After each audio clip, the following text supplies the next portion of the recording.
can good karma cancel bad karma? Karma is more of a concept to scare us. Several corrupt people continue to live their entire lives without reform, and their karma doesn't seem to affect the quality of life. Karma is not a system of reward and punishment. Please understand. Namaste.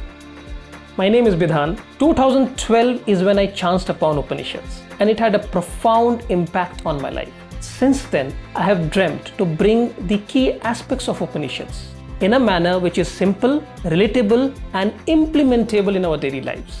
So here we are with a set of videos to make spirituality simple.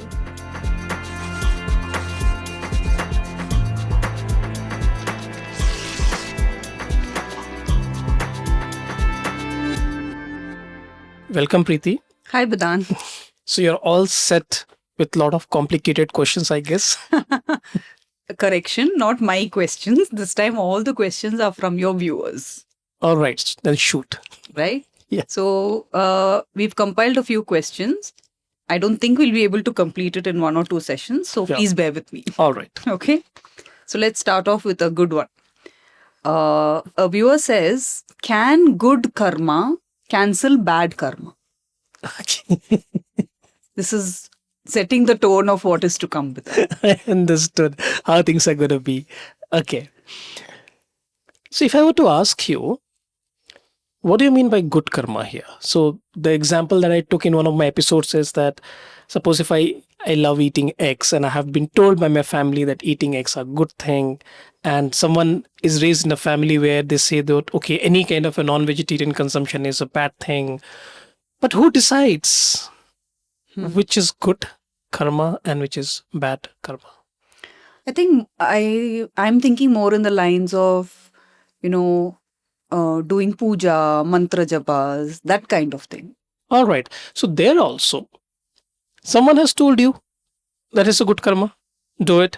Is that your personal experience, or universe have showed itself and said, look, these are the set of karmas that you should be doing, which is said as good karma. These are the set of karmas you should be avoiding, which is bad karmas.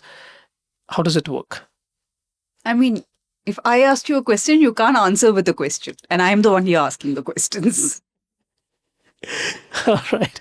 So I know from where this is coming from. And this has been asked when we conduct workshops. This question has been asked multiple number of times. The challenge is that most of the time we look at karma as an action, as a deed. And that's an explanation we have given multiple number of times, that karma is not a deed. Right. So let us understand this. When we say that can a good karma cancel a bad karma, the general concept in our head is that when we do good karma, I accumulate a lot of bank balance. And when I do a bad karma, I accumulate a lot of loans. Debt. Because I think this is the explanation even we spoke about when we spoke about it first. You're right. So which means I can use my accumulated bank balance to pay off my debts or my loans. So good karma can cancel the bad karma. Isn't it? So that's how we think, but that's not how we should be thinking. Think yourself as a farmer who is planting a seed of a mango and also planting a seed of a cactus. Okay. So the mango tree will come with sweet fruits, which is mango, and a cactus tree will also come. So karma is like a seed that you have planted, and it will show its outcome. You will basically get favorable outcomes and unfavorable outcomes. The mango tree cannot cancel the cactus tree. Do you see what I'm saying? Right. So it cannot happen that so-called good karmas can cancel so-called bad karmas. Every karma is like a seed. It will have an outcome. So coming back to the point here is that we have to stop seeing karma only as an action. We have to see karma as a system that drives my current reality, including my thoughts, words, and actions. So it's an underlying system. Right. And that system will keep on throwing out multiple outcomes, which could be favorable, which could be Unfavorable. unfavorable. Right. But what about what I asked initially about if I do puja, if I do mantra japas, then can that help? Okay, that's a very valid point here. Now, again, when you are doing mantra japa and puja, what is important is what attitude with which you're doing it with. Now, if you are doing it with some kind of a negotiation with the God that I'm doing this puja, mantra japa, take my problems away, then we are actually finding ourselves into the same loop, right? It's not helping you to become a lot more aware. It's not helping you to figure out the divinity which is already there inside with you. But again, the same action which is done with from a different attitude altogether, that you are doing mantra japa to clean your chitta, you are doing puja to find the divinity within yourself and around yourself. That creates a certain amount of strength and a space to manage difficult situations in your life. Okay. And therefore, you can term that those karmas basically help you to rewire the system. And in the process of rewiring the system, you're able to manage difficult times with a lot more ease, which would have not been possible otherwise. Right. So to answer the simple thing of does good karma cancel bad karma? The simple yes or no is no. No. But I can still do certain things to increase my self-awareness. And also this will help me be more resilient in case some cactus turns up. Exactly. In case some so you can say karma can be like your good shock absorber in your car. You will go through potholes, but maybe the journey will not be very difficult if your karmic shock absorber is stronger. Wow, that's a nice way of putting it, I think. And that really resonates when you put it like, give me a concrete example like that. Yes. Nice. So shall we move on to the next Yes, question? please. I've got it all down here so I don't forget. Karma is more of a concept to scare us, that we perform the actions ordained by the Vedas. What are your thoughts on this? Interesting. You know where this is coming from, that karma is more to scare us, because we generally hear a lot of words like punyam and papam. Yeah. Swarga, narka. If you do these deeds, you'll go to bhuloka or patal loka and you'll be born as a lizard. And there are just too many things which has been told in the past. And let us understand this. It's much easier to scare than to make someone understand, isn't it? So for example, when you're managing a children, it's easier to scare them that don't go in that dark room, udhar bhoot aa jayega, or something may happen, rather than explaining to them why you should not go. And unfortunately, that has passed over years. But time has come that we should question this. That is karma really for us to be scared and align with the Vedic point of view? And let's take this logically. Okay, the first point. Is karma ordained by Vedas? Right. Was law of gravity invented by Newton or discovered? Discovered. It was already there, it was found. Similarly, all these concepts which is there in Vedas is not a human product. It was discovered by rishis. They were very special people in their deep seats of meditation and by observing the nature. Right? So, the law of karma or the doctrine of karma is not ordained by Vedas. It has been revealed to the rishis in their meditative states and by observation, which has been put it out in multiple ways. Documented it. Documented it. Right. Okay. So that's the first thing. It's not ordained by Vedas. The second point is, what does law of karma says? It simply says that every action that you do will have outcomes at two levels. The first is an outcome which is visible to you. which is called Drishtaphala. Drishtaphala. Second outcome is it is invisible, which is called Adrishtaphala. What does it mean? That every action that you do creates a mental impression. A habit formation, we all know what it means, right? That every action that we do creates a mental impression. And that mental impression fuels our thoughts, emotions, and actions in the future. This is what it is trying to say. Correct? So action will have an outcome which you see and an outcome which you don't see, which basically is creating your Mental impression. Patterns. which is also called as samskaras Okay. or vasanas, and which further creates your tendencies to do certain things in your life. That is what it says. Now, why should you get scared of it? There is no reason for you to feel scared of it.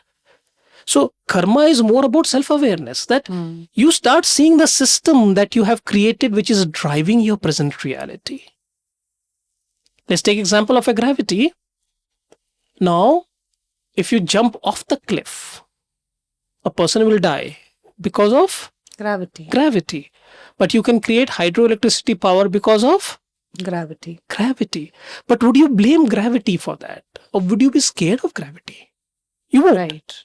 It's about how you use it. It's how you understand it and realize it. So, similarly, the law of karma is to be understood in its truest essence. Most of the time, we misunderstand karma, thinking karma is only about actions. No.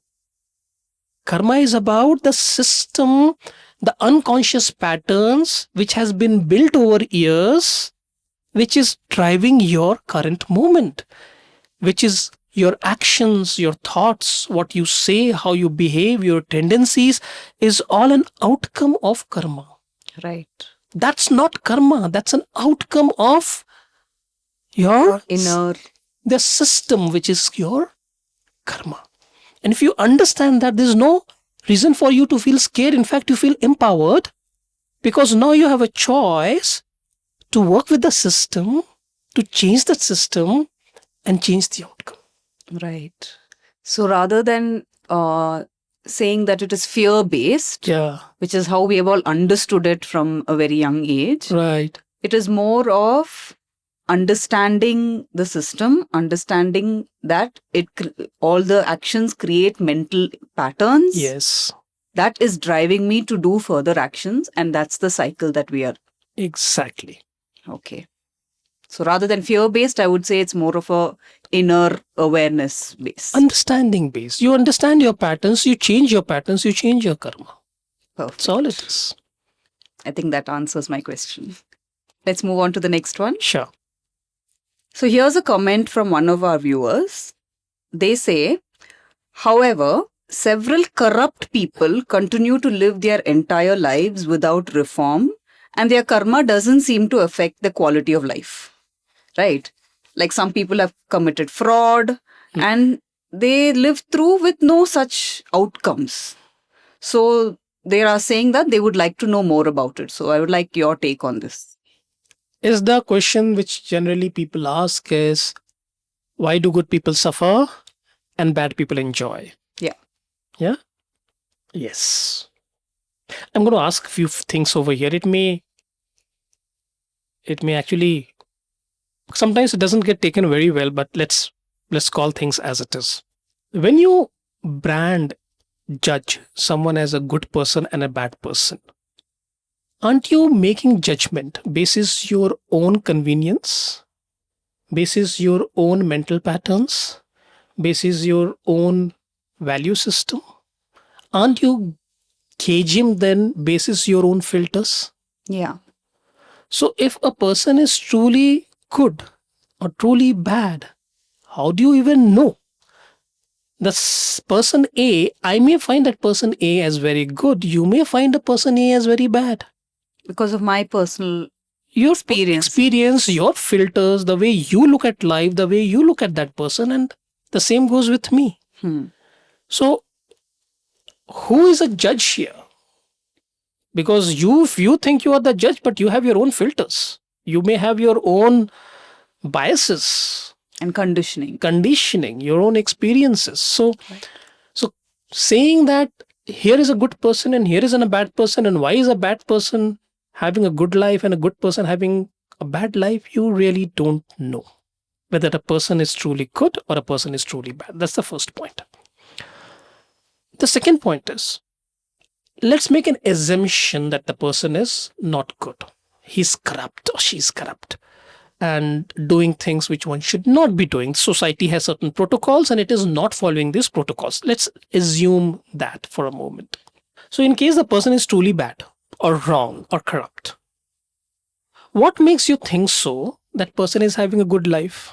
By looking at his Facebook profile, by looking at the home he stays, by looking at the amount of wealth he or she has garnered. But do you really know the state of the mind of that person? Because karma is not what you see, it's how you feel. You may be sitting in the poshest home, a nicest car, but you may be feeling absolutely miserable inside. How do you know about the state of that mind? What you generally see of someone is the pain, but you don't see the suffering. For all you know, the person may be suffering. Karma is playing out and you're not even aware of it. For you may be seeing that person stays in a palace and is having a good life. How do you know the person is having a good life? How do you know that how the person is feeling internally all the time? Right. That's the second point I would like to say, that you first of all don't know who is good and who is bad, and you really don't know what the person is going through. What only you see is the facade.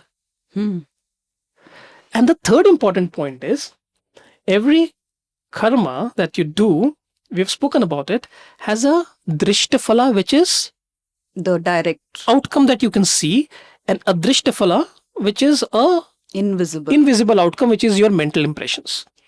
Now, let us assume someone is absolutely corrupt, but he takes care of his health. He gets up every day, exercises. He eats right kind of food. He takes care of his business. He takes care of his money. So the drishtaphala, of course, will be good. That person will be healthy. The person will have good finances in place. It's another thing that the mental impressions which has been created right now may create a situation for this person at some point of time. But right now, because of the fact that he is taking care of certain things, he is leading a good life. So it's never about only adrishtaphala. Adrishtaphala happens over a period of time, but it's also about drishtaphala. Right. Do you see that? It's not so simple. See, karma is not a system of reward and punishment. Please understand. There's more to it than meets the eye. There's more to it what meets the eye. We think it's a system of reward and punishment. No. It is cause and effect. You do something, there's an outcome, and the outcome will be faced now or later. And you cannot sit and judge that what outcome the person should be getting. Right. So first of all, you mentioned that who are we to say good or bad? Like we base that idea of good or bad based on our own, ethics or our own conditioning. Filters. Right? Our own filters. Right? And then, of course, you said, how do you even know that person is leading a good life? Yeah. So you're trying to say that there are certain things that are visible, but there are also things that are invisible, like which we can't see. Can't see. There is drishtaphala, there is adrishtaphala. Judging, even the question itself is based on only things that you can see. Exactly. Right. If a person is suffering, how will you even know? Or for all you know, the person may be doing right things. For an output to come, you might be judging that person wrong. Who knows? I don't know. Yeah. I think for everyone, their truth is their truth. Their truth is their truth. And if something is not right, it will show up. It will show up now, if not now, later. And that's how adrishtaphala works. And you may not be around to... And you will not be around to see that. You will not even know this has happened. Yeah. Got it. It's very fair system, law of karma. And it's not about punishments and rewards. It's about every action as an outcome. Right. Got it. Right. I think so that sort of covers everything. Right. So let's move on to our next question. Um, is there any room for forgiveness in Hinduism? I think this is something that has cropped up in my mind also. Continuing, if everything is karma, then where is there room for forgiveness and mercy? If we can forgive our children in this material plane, why is it that God can't forgive us? Where does grace fit into this whole system of karma?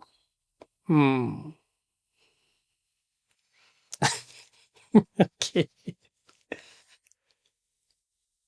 So right now we are trying to say that good things, let rewards come to us. In case of things are not so good, there should be a system where the pain should not be given to us. Right. And if that is not been done, why is not God doing it? Yeah. But let me ask you here, what is the concept of God? So let us try and understand here that what is the concept of God?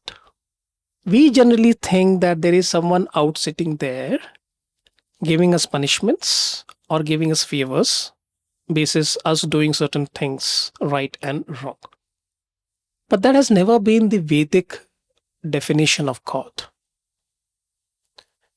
It was always used, the word which was used was Ishwara, and they said that Ishwara is karma phala data. What does it mean? That there is a system. There is a system of input and output. There's a system of cause and effect. And that entire system is a part of Ishwara. Right? So we have to understand that God is not a separate thing sitting out there. God is a system in itself. That's the first point that we have to understand. Second, again, I can feel here is somewhere the karma is seen as a system of punishment. Like a reward or a punishment? A punishment, which I have explained that system, that karma is not a system of reward and punishment. It's a system of evolution.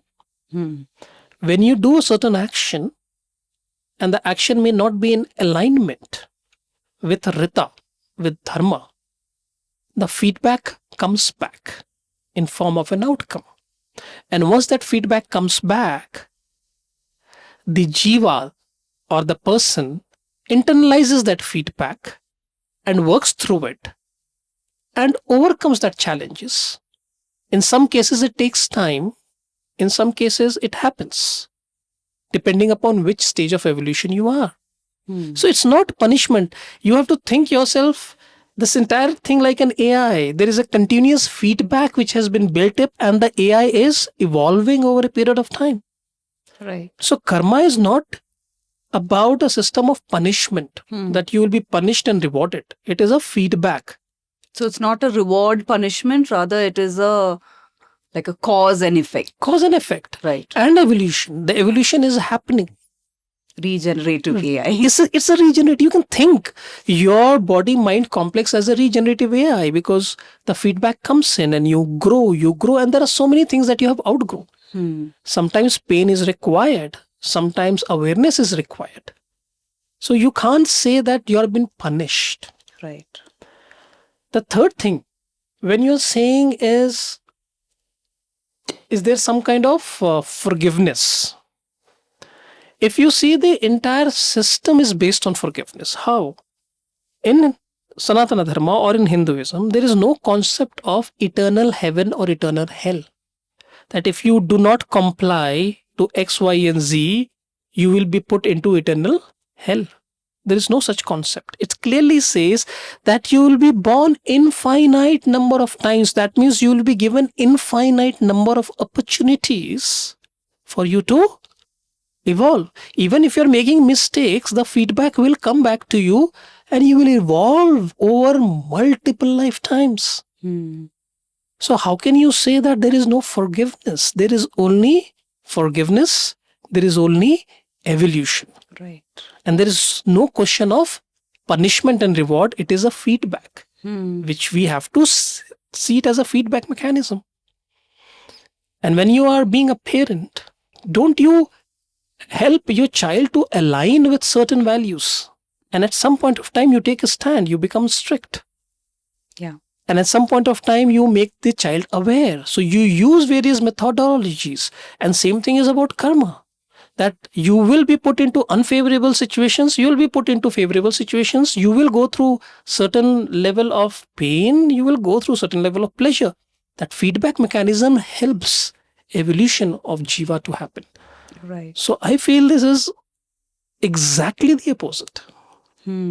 So that's a beautiful way of looking at it, right? Like the fact that you get that many, n number of chances, endless chances itself means forgiveness. Exactly. Where you're not, limiting yourself to that one thing and saying, if you do bad, then you're going to be, condemned to a Eternally. flame. Yeah, right? No. Right. I think that beautifully explains what forgiveness is, because when you talk about parenting also, I think we give our child that many number of chances to evolve, to learn from their mistakes. The universe is not holding grudge against anyone. We are the universe ourselves. Anyway, yeah. It's a nice to think that it's that process of transformation. It's a process of transformation. That's all. Yeah. Wow, I think that really answered the question that we were speaking about. Now it looks like I've taken a lot of your time, and it's really exceeded what I thought it would be, because I do have many more questions. Right. What I'll do is we'll take it up in the next session. But let me just give you a glimpse or like a trailer of what is to come for you, right? So we have a lot of comments on, again, to do with rebirth, right? What a simple question, because I really resonated with it. If you're talking about rebirth and the jiva is transferring from one body to another, then how is the population of the earth increasing? Shouldn't it remain constant? Right. The head count should remain the same. Huh? Right. That was one. Then another one that really stood out was, if my memories, if my patterns are shifting from one body to another, like you said, the software, right? But in this lifetime, if I have Alzheimer's or some brain trauma, which makes me forget these memories, how is it that this is getting transferred to the next birth? Right. So I think there are a lot of these kind of questions, which I'm eager to see how our conversation goes.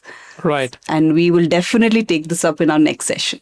We should. These are interesting points. In fact, we have covered in our episodes, but let's talk about it again. It will refresh our memories. Yeah. So good. Let's pick it up in our next session.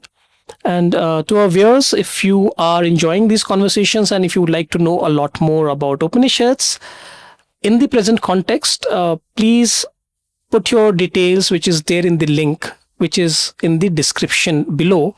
And whenever we are coming with our workshops, we will reach out to you. And let's see how much you enjoy the workshops. We have conducted around quite a few of them, and people have really liked it. And if you like today's conversation, especially about the question and answers, do share it with your friends. Leave your comments below. Like, share, and subscribe to our channel as well. Thank you. And in case if you have any questions, please go ahead and put it out there in the comments. We'll try and see if we can answer those as well. Thank you.